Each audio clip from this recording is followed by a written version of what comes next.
Please welcome Bishop Garcia. Thank you very much for the introduction. It is a privilege and an honor to be given the keynote speaker position. I hope that I strike the right notes in my keynote speech so that this conference gets off on the right foot, has a good start. Let me begin.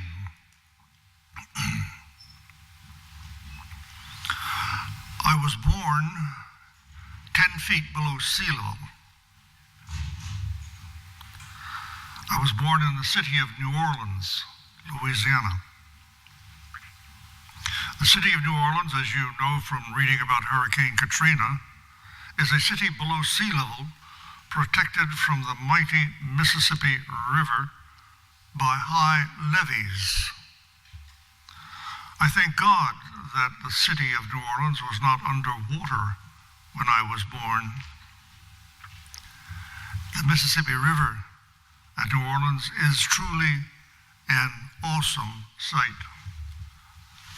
I had hoped that we would have a slide showing the Mississippi River at New Orleans, but we are having technical difficulties, and so you're not able to see it, but try to imagine it.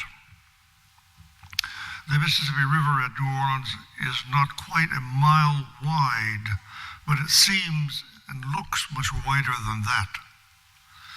Standing on a levee at New Orleans, watching the mighty Mississippi River flow past is such an awesome sight that the onlooker should have no difficulty understanding that the river contains the water of 9 other tributary rivers, principally the Missouri and the Ohio rivers. But the Mississippi River also has 99 other secondary tributary rivers that drain 31 states that constitute 41% of the land mass of the United States and 2 Canadian provinces. It's hard to imagine that. Now, my point in describing the awesome size of the Mississippi River is to use it as an analogy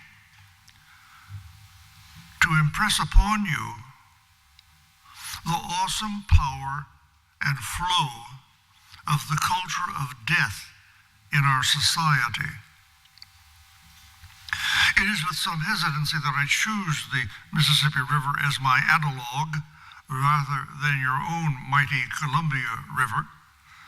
But the Mississippi River is the better choice because it does indeed resemble the culture of death, because it can be so destructive, so deadly.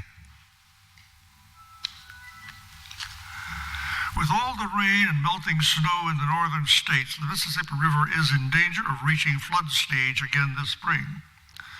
And the culture of death, like the Mississippi River, is also approaching flood stage in our society. And just as the Mississippi River has many sources, the culture of death also has many sources. One remote source of the culture of death was the writings of Thomas Malthus, an 18th century Englishman who proposed that human population on Earth was growing faster than the Earth could feed it. Inevitably, some came to believe that the death of humans was not always a negative thing for human society. If there were too many people on this earth, maybe it was a good thing if some were eliminated by death so that the survivors could have a better life. Such thinking encouraged the social philosophy of eugenics in the 19th and 20th centuries.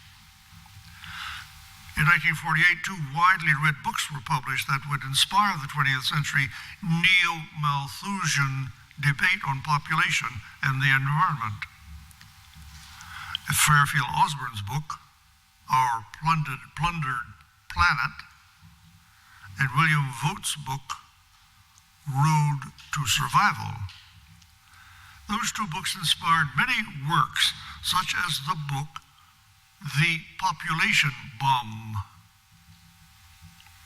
The Population Bomb was a best-selling book written by Stanford University professor Paul R. Ehrlich in the year 1968.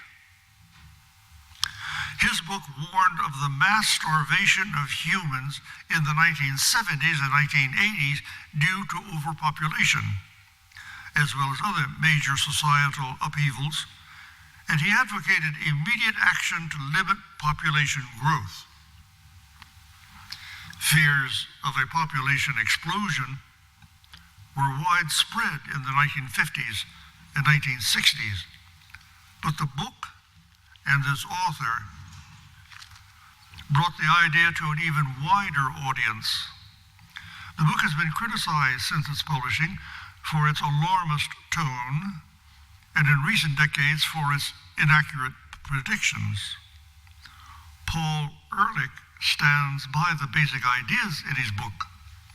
He stated in 2009 that, quote, "Perhaps the most serious flaw in my book was that it was much too optimistic about the future," close quotes. And he believed that it achieved its goal because it alerted people to the importance of environmental issues and brought human numbers into the debate on human future. No one can deny, however, that the doomsday writers on population, from Malthus to Ehrlich, caused a lot of people to begin thinking that killing people for the sake of the future of the human race might not be such a bad thing. Eugenics originally was the belief that human population could be improved by manipulating human genetics. It advocated the improvement of human genetic traits through the promotion of higher reproduction of people with desired traits, that would be positive eugenics, and reduced reproduction of people with less desired or undesired traits, that would be negative eugenics. Eugenics as a modern concept was originally developed by Francis Galton, half-cousin of Charles Darwin. Having read his cousin's theory on evolution, Galton applied it to human beings. Eugenics soon became an academic discipline at many colleges and universities and received funding from many sources. In the 20th century, the promotion of eugenics was enthusiastically embraced by Margaret Sanger, the founder of Planned Parenthood. Margaret Sanger's eugenic policies included free access to birth control methods, full family planning, autonomy in such planning for the able-minded, and compulsory segregation or sterilization and abortion for the profoundly retarded. In her book, The Pivot of Civilization, Margaret Sanger advocated coercion to prevent the feeble-minded from procreating. Although Sanger supported negative eugenics, she asserted that eugenics alone was not sufficient and that birth control and abortion were essential to achieve her goals. Even though Sanger professed to be opposed to abortion, Planned Parenthood, which she founded, shifted its emphasis from birth control to abortion. Why? Well, there's more money to be made from performing abortions than there is from distributing birth control pills and devices. The love of money is the root of much evil in our society, and it increases the ever-growing flow of the culture of death in the world. The income from performing abortions presently drives Planned Parenthood. In the United States, different organizations simultaneously began to promote the culture of death by combining their energies and resources for different purposes or goals.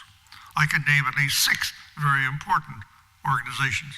First, the original promoters of assisted suicide, euthanasia, and eugenics. Secondly, bioethics centers. Third, the providers of health care. Fourth, grassroots community organizations that sprang up. 5, private foundations like the Robert Wood Johnson Foundation, the Bill and Melinda Gates Foundation, George Soros's many organizations and foundations, and the Rockefeller Brothers Foundation. And finally, the large group of proportionalist moral theologians, perhaps the most important group of the 6. Like the mighty Mississippi River, the contributions of all these cultural tributaries joined and contributed to the flow of the culture of death, swelling it to its present flood stage. Where was the Catholic Church while all this was going on? You might well ask that question as the flow of the culture of death began to swell. In hindsight, it is easy to see how the church missed the beginnings of the culture of death.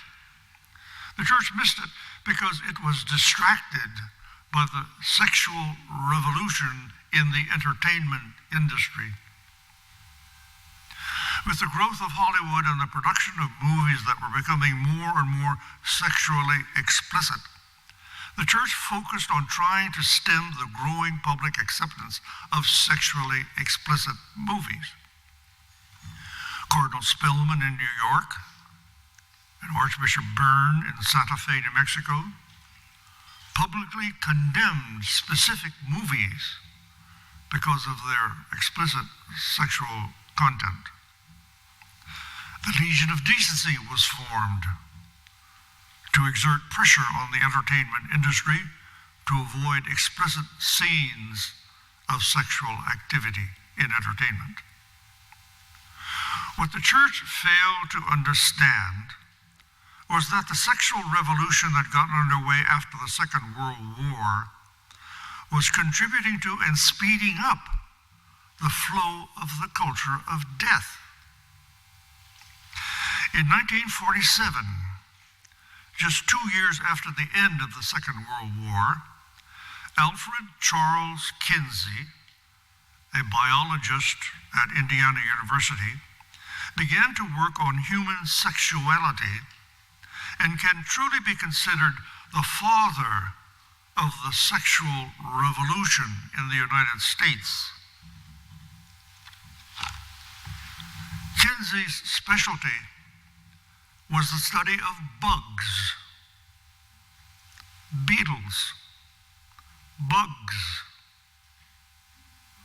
Yet he founded the Institute for Research in Sex, Gender, and Reproduction, not the study of sex, gender, and reproduction of bugs, but of people. Anyone would surely be justified in questioning Alfred Kinsey's qualifications to establish such an institute. In the following year, 1948, Kinsey published his first book, Sexual Behavior in the Human Male. And he followed it up 5 years later with Sexual Behavior in the Human Female. With the publication of those books, Alfred Kinsey gave the sexual revolution its manifesto. The general impression left by Kinsey's books, as reported by the media, was that Americans were sexually active in a wider variety of ways than anyone could have possibly imagined. That knowledge fostered a new public fascination with all kinds of sexual activity and emboldened people to start experimenting with their own sexuality. Negative reviews of the Kinsey reports were published in both Catholic and non-sectarian academic circles, and these reviews challenged the validity of his conclusions and his expertise in a field foreign to his academic qualifications. However, I am not aware that the hierarchy and clergy of the Catholic Church were critical of Kinsey's work. They should have been, because by revealing the extent of sexual activity, both normal and abnormal, Kinsey had opened the floodgates on promiscuous sexual behavior in American society. Promiscuous sexual behavior had many disastrous effects in the lives of Americans, not the least of which was that sexual promiscuity soon produced a huge increase in unplanned and unwanted pregnancies, both within and outside of marriage. Those unwanted pregnancies increased the public pressure for abortion on demand. Responding to the sudden increase in pregnancies, Margaret Sanger and Gregory Pincus, who had always maintained that contraception was preferable to abortion, in spite of the actual policies of Planned Parenthood, began to seek better contraceptives than were currently available, and they focused on hormonal contraceptions. They enlisted the help of Dr. John Rock, whose specialty was hormonal activities. He was a Catholic doctor at Harvard University Medical School.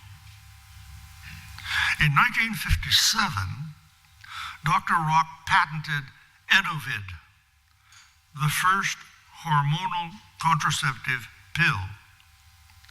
Now, the magisterium of the Catholic Church finally began to become concerned. Since the Church had always opposed artificial birth control, favoring instead periodic continence, Dr. Rock sought the approval of Rome for his pill.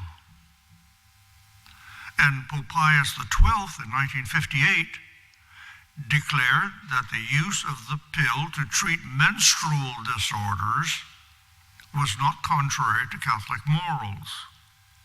But Pope Pius XII was silent on the pill being used as a contraceptive, and he initiated a study of the question by appointing a pontifical commission to investigate it. Of course, Planned Parenthood did not wait for Rome's decision and began to give out the pill to women to use as a contraceptive. And so what began as a small stream of immoral sexual behavior in 1958 as a result of Kinsey's books in the matter of human reproduction turned into a river and then a flood with a resultant exponential increase in the killing of human beings by abortion. In the 1950s, higher education became a tributary of the culture of death and began to supply the intellectuals who would provide the bold modern thought to validate new ways of thinking about human procreation, life, and death. In the 20th century, as a result of the sexual revolution, unwanted pregnancies and advances in medical care that began to extend life expectancy, these intellectuals, primarily university professors, found ample opportunity to write and speak and to influence the decisions that were going to be made. One of the principal individuals who brought about a new way of thinking with regard to all these subjects was Father Theodore Hesburgh of the Congregation of the Cross. I believe it is impossible to exaggerate the damage done to the Catholic Church and to all of American society by Father Theodore Hesburgh. I don't think you can exaggerate it. It was phenomenal. While Father Hesburgh did not focus on life and death issues as such, he fostered the intellectual climate that encouraged others to focus on these issues. Now, Father Theodore Hesburgh was born in 1917, and in 1952 he became president of Notre Dame University. And amazingly, he remained president of Notre Dame for a long time, 35 years, in which he was able to exert tremendous influence, not only upon academia, but also upon government.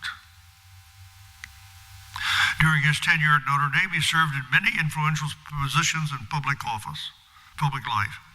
He was a member and later president of the U.S. Civil Rights Commission from 1957 until 1972. He was appointed by President Eisenhower to a Science Commission. He was a contributor to the 1958 analysis of the U.S. education system, which was commissioned by the Rockefeller Brothers Fund. That fund was no friend of human life and the sanctity of human life. From our standpoint of tracing the flow of the culture of death, perhaps Father Theodore Hesburgh's most damaging action was the organizing of the 1957 Land of Lakes Conference at the Notre Dame facility in Wisconsin. The Land of Lakes Conference brought together 26 men, all priests and educators, to study the role of a university in the 20th century. A statement was issued by the conference at the end, and this statement was really more of the nature of a manifesto than a simple statement. The statement contained these remarkable words, and I quote verbatim: "To reform its teaching and research functions effectively, every Catholic university must have a true autonomy and academic freedom in the face of authority of whatsoever kind, lay or clerical, external to the academic community itself." Close quotes. That statement, that was a manifesto of independence from the magisterium of the Catholic Church, independence from control by not only bishops, but control by popes. In the words of Professor Charles E. Rice, distinguished professor of law at Notre Dame University, Hesburgh pushed that idea, close quotes, in order for Catholic institutions to achieve the identity of academic institutions with an emphasis on research rather than teaching, and to qualify for federal and state money, Catholic universities must therefore cease to be Catholic. And so it is today, he said, Professor Rice said, so it is today, with 90% of these universities being Catholic in name only. Close quotes. The significance of the changes wrought in Catholic universities by the Land of Lakes statement is that it cut the universities loose from their moorings in the magisterium of the Roman Catholic Church. And so a climate conducive to dissent was fostered. The effects were immediately seen in the writings of Catholic priests and laymen on the subject of moral theology and bioethics. One of the most influential of those priests was Father Richard McCormick of the Society of Jesus, a Jesuit. He was born in 1922 and died in the year 2000. Father McCormick reshaped Catholic moral thought in the United States more than any other individual. He wrote many journal articles on Catholic social teachings and moral theory. He was an expert in Catholic medical ethics, and for many years wrote the Notes on Moral Theology column in the journal Theological Studies. During his career, he served as a professor of Christian ethics at the University of Notre Dame and at Georgetown University in Washington. Now, Father Richard McCormick took the theory of cost-benefit analysis originally proposed by Jules Dupuy, a French civil engineer and economist who was born in 1804 and died in 1866. Dupuy supervised the construction of the famous, immense sewer system of the city of Paris. Father McCormick's contribution to the flow of the culture of death was to take Dupuy's theory of cost-benefit analysis and apply it to human life. The treatment of patients at the end of their lives should be governed by the application of the cost-benefit analysis, he asserted. Obviously, if the analysis showed negative benefits, euthanasia was implied. Father McCormick was not dumb enough to publish his ideas under the title of cost-benefit analysis, which originated with sewer design and construction and other engineering projects. So he published his theory under the moral theory of proportionalism. Proportionalism. Now, proportionalism is a moral theory, is a form of ethical reasoning which was built upon its predecessor, consequentialism. Consequentialism maintains that the morality of an act, it depends upon the consequences of the act. If the consequences of an act are good, then the morality of the act was good. If the consequences of the act were bad, then it was morally a bad act. Now, consequentialism was superseded by Father McCormick with the moral theory of proportionalism, which built upon consequentialism. A moral theory of proportionalist, to the extent that it appeals to a comparative evaluation of the relative benefits, goods, or values to be gained by a contemplated course of action against the corresponding harms or evils being threatened, determines the morality. If good outweighs evil, the act is judged morally right, despite the fact that evil may have been done. Proportionalist moral theologians took the principle of double effect examined by Aristotle and St. Thomas Aquinas and totally distorted it. The moral theory of proportionalism advanced by Father McCormick was soon embraced by many other moral theologians in the second half of the 20th century, especially by almost all of the Dominican priests belonging to the Dominican province of St. Albert the Great in Illinois by Chicago. What's the significance of that fact? Well, many of those Dominican priests became the leader in applying proportionalism to all aspects of medical care and human life, more so than Richard McCormick even. For example, one of those Dominican priests was Father Kevin O'Rourke.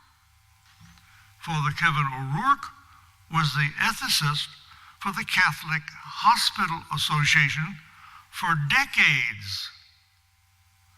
Can you try to imagine the influence that Father O'Rourke wielded upon hospital administrators and upon doctors in Catholic hospitals across the United States, as the principal bioethicist for the Catholic Hospital Association.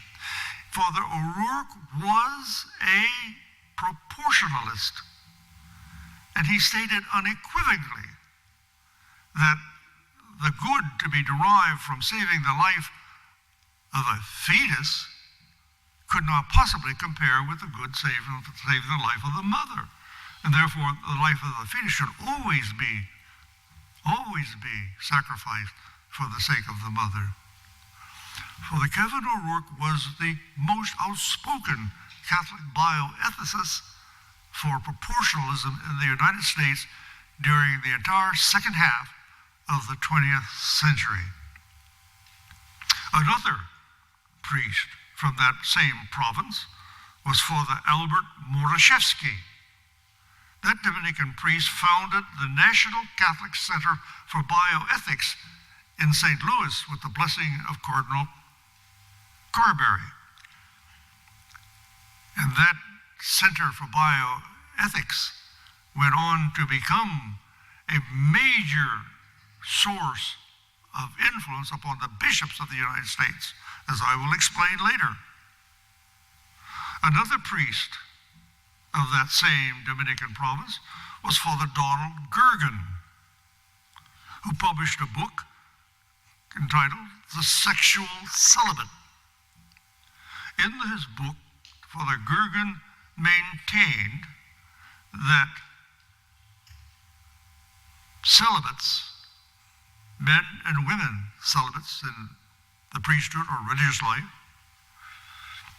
were entitled to enjoy a sensual life and sensual relationships short of genital relationships.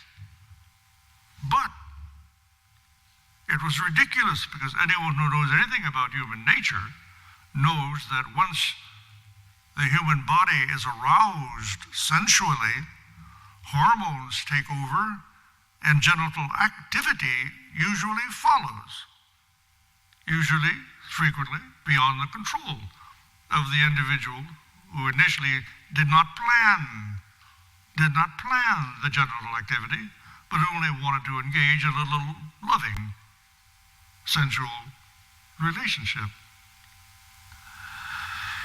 The principal flaw then of Father Gergen's theory was that the human body, governed to such a large extent by hormonal activity, responded to the sensual activity by causing sexual genital activity. Many women religious left their convents and began living by twos and threes in apartments. The departure of many female religious from religious convent life had a disastrous effect upon Catholic parochial schools.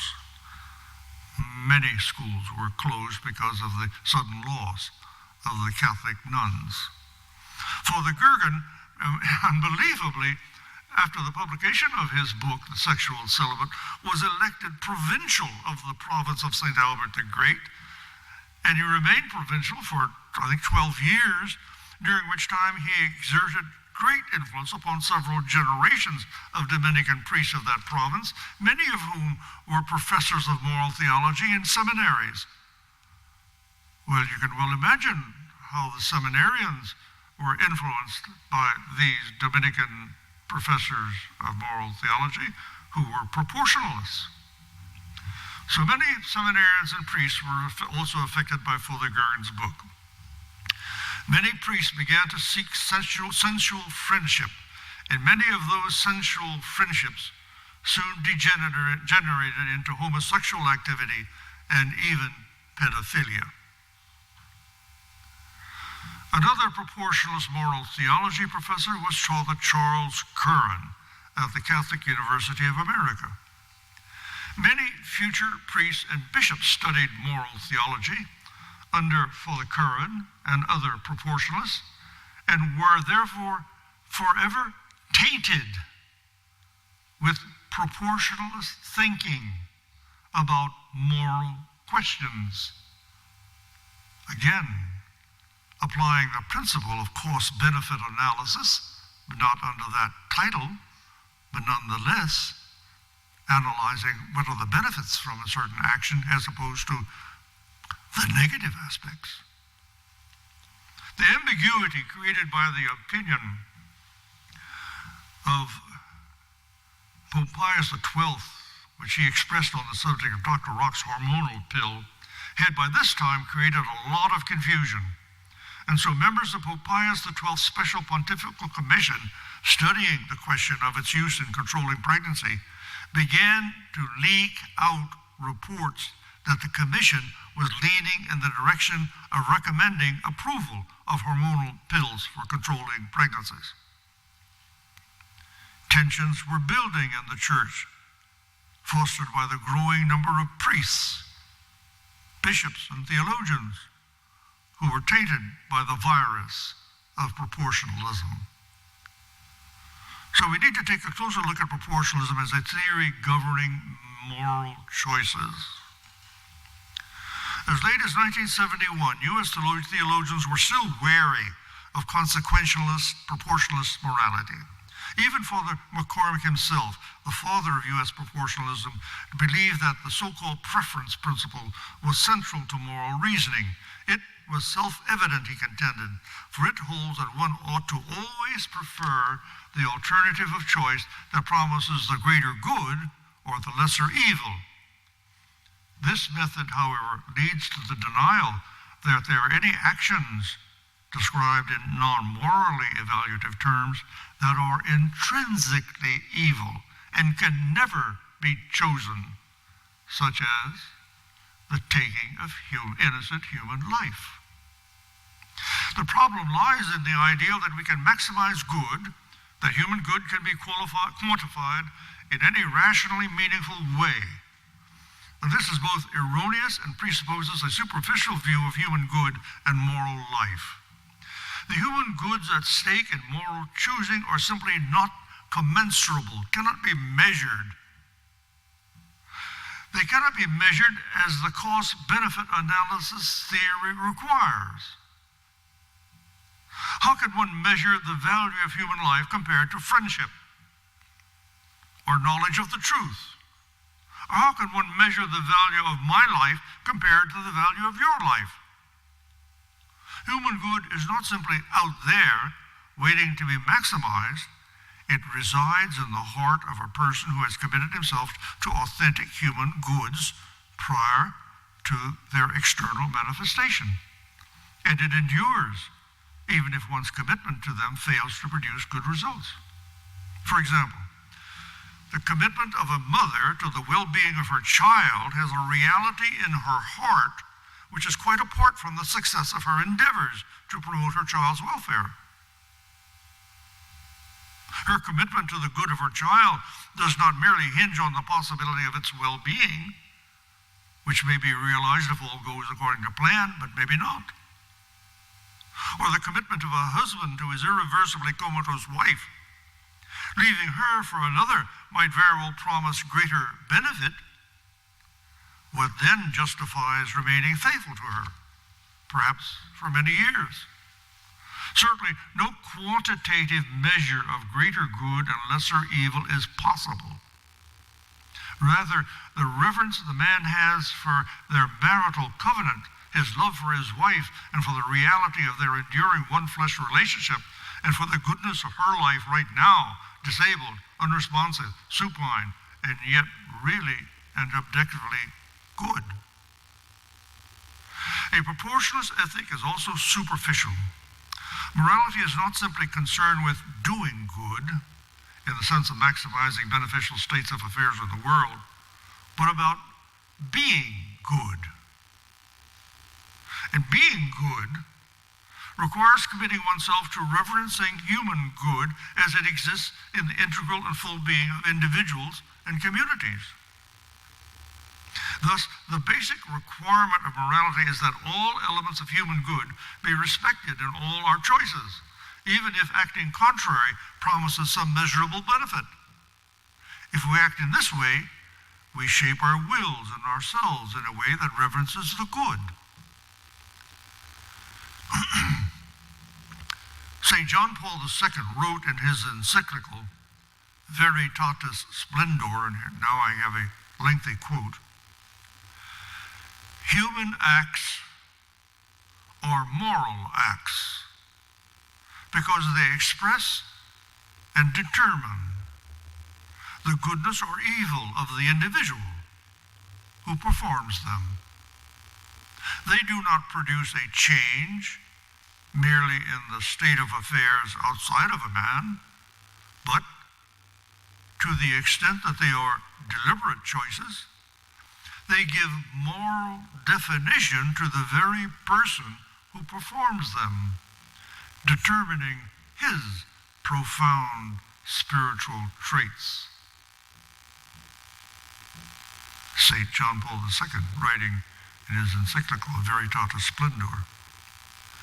The moral theologian Christian Brugger writes, and I have a long quote from Christian Brugger. Here he writes, a fatal flaw of proportionalism is its claim that we can make in advance a comparative evaluation of net good and bad promised by a particular course of action. But to do this, one would need to be able to see into the future and to have access to the providential realm. Such an aspiration is no less illusory than the search for the fountain of youth. The apparently objective moral analysis of proportionalism will necessarily favor certain projected consequences over others, especially those pressing most acutely on the emotions of the chooser, effectively reducing the outcome to subjective performance. In other words, in choosing good or evil, or avoiding evil, oftentimes one's emotions overrule reason, and one makes the choice based upon emotion, and therefore commits a morally bad act. Christian Brugger continues, if a type of action always destroys, damages, or impedes some basic element of human good, then no ranking of proportional outcomes can make that action consistent with integral human flourishing. To deliberately choose that action makes us bad. This is why John Paul II taught in Veritatis Splendor that proportionalism is both unsound and unfit for use in Catholic moral reasoning. He continues, in spite of the fact that St. John Paul II taught in his encyclical Veritatis Splendor that proportionalism is both unsound and unfit for use in more Catholic moral reasoning, it is now ingrained in the thinking of many Catholic bioethicists, priests, and, I'm sorry to say, bishops. That is why I refer to it as the virus of proportionalism. It is a deadly virus, like the HIV virus, which produces the death of the individual infected.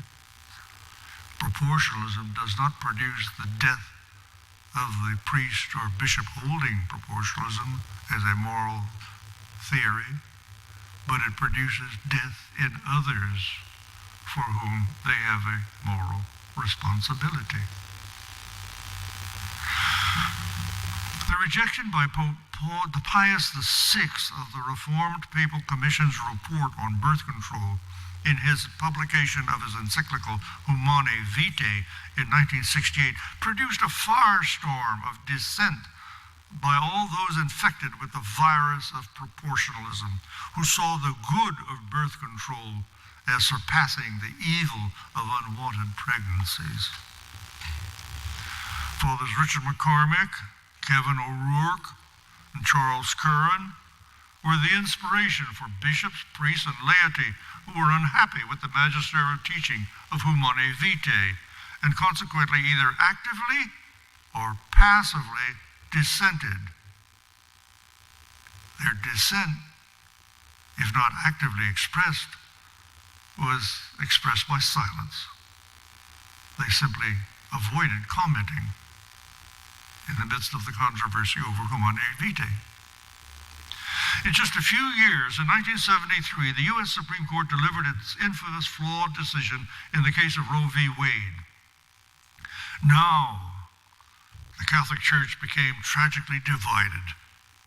We are all aware of the heroic witness given by some bishops, priests, and laity in the fight against abortion on demand. But the vast majority of bishops, priests, and laity remained silent. Many of them because of the confusion caused by the bioethicists who were infected with the virus of proportionalism, which had been condemned by St. John Paul II. The silence of the bishops can to a large extent be explained by the influence of the National Catholic Bioethics Center.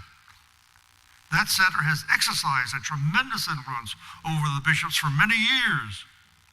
The center was founded, as I said, in 1972 by Father Albert Borashevsky, OP, Dominican, of the Wood River province of the Dominicans, who was, along with many of his fellow Dominicans of that province, like Father Donald Gergen, the provincial of the province, and Benedict Ashley, all infected with the virus of proportionalism. In 1976, the Catholic Center for Bioethics began publication of its newsletter, Ethics and Medics, which was soon distributed to every bishop. And soon thereafter, the majority of bishops affiliated their diocese with the National Catholic Bioethics Center and supported it financially. In 1980, the support of the Supreme Council of the Knights of Columbus began to financially support the center, that is the Catholic Bioethics Center, in a series of biennial workshops for bishops held in Dallas, Texas, to which all the bishops of the United States, Canada, the Caribbean, Mexico, Central America, and the Philippines were invited. In other words, wherever the Knights of Columbus had councils, the Supreme Council authorized the National Catholic Center for Bioethics to extend an invitation to every bishop in those countries to come to this workshop held every 2 years in Dallas, Texas, with all of their expenses paid. Well, don't think for a minute that that wasn't a big influence. Obviously, if a bishop suddenly has a chance to go to spend a week in Dallas in the Hilton Hotel, all expenses paid, and listen to doctors, bioethicists, others, it was a good little vacation in a sense. I myself went in 1980, 83, 86. I attended several of those workshops, and I can testify that most of the speakers who taught about the life of the newly conceived child for the first 12 weeks of its life, step by step explaining each stage of its life. That was awesome for me to learn, for example, that we are all conceived, both male and female. And it is only, doctor, about the 8th week that the fetus is determined to be either eventually male or female. But we start off in life, all of us, as being both male and female. But we end up by being as God intended, either a man or a woman, not a mixture of both. So those workshops were valuable, and we learned a lot.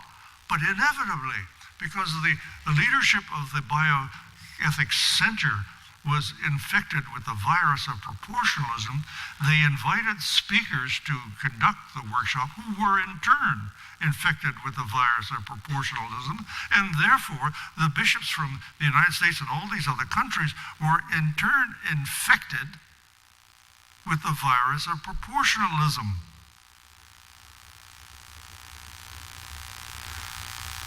So it's not hard to understand the confusion which exists among the clergy of the Catholic Church in the United States and elsewhere.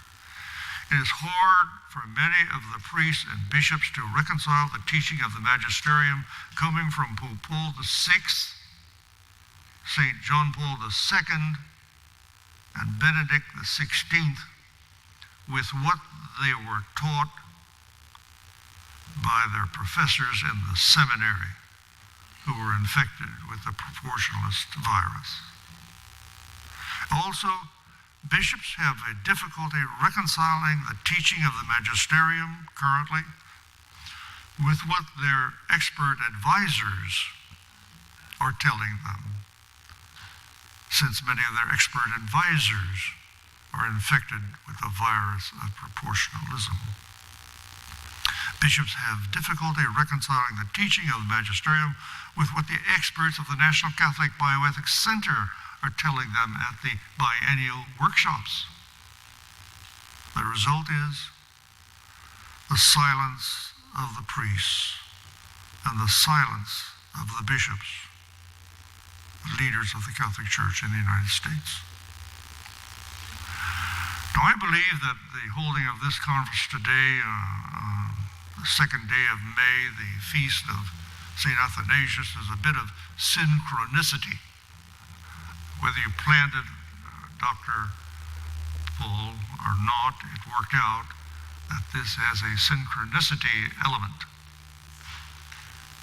You see,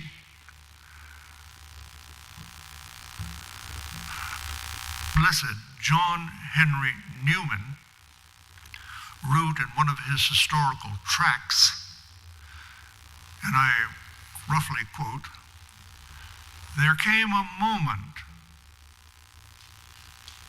in the 4th century when almost all of the bishops in the world were either infected with the virus," he didn't use the word virus, infected with the virus of Arianism or were semi-Arian.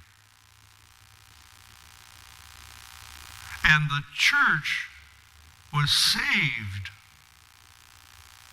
by the Holy Spirit through the sensus fidelium expressed by the laity. Now, Arianism taught, Arius, the author of Arianism, taught that Jesus Christ was simply a man chosen by God, but was not himself divine. That is the greatest of all heresies. And that's what Arianism held, that Jesus Christ was not God, he was only a man chosen by God. And so for bishops and priests to be Arian meant that they were out and out heretics. And to be semi-Arian meant that they were somewhere between being heterodox and orthodox. And what saved the church was St. Athanasius and the Pope and the sensus fidelium. The laity in their churches would shout down a bishop or a priest who would preach a homily in which he said anything about Jesus Christ not being God. That was totally unaccepted to the laity. And so they would shout them down. No, no, you're wrong. And so it was the laity, or as Cardinal Newman says, the sensus fidelium, the faith of the laity, which saved the church and encouraged and enabled the Pope and St. Athanasius to go to the Council of Nicaea and there win the battle. The result was the Nicene Creed, which we pray every Sunday in church and which professes belief that Jesus Christ is true God and true man. Well,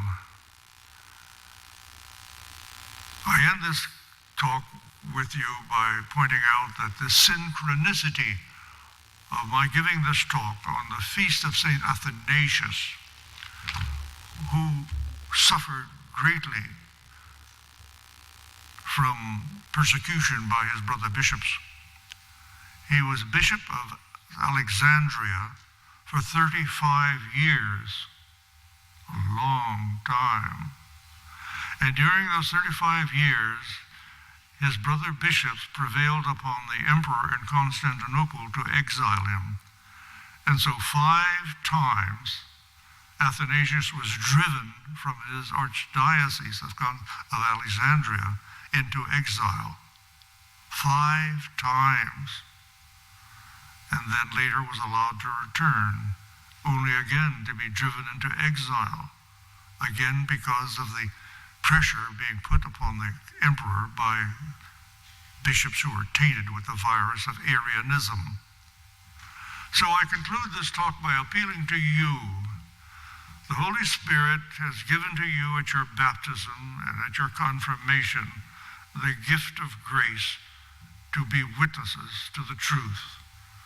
And so in whatever way that is proper to your state of life, speak out. Speak out for the sanctity of human life. Speak out against the virus of proportionalism, which is enabling bioethicists to weigh the relative merits of cost analysis benefit of a almost terminally ill person as to whether their life should be shortened or should be allowed to go to its natural end, or whether a child should be aborted for the convenience of its mother because the child in utero has no value. Thank you. God bless you.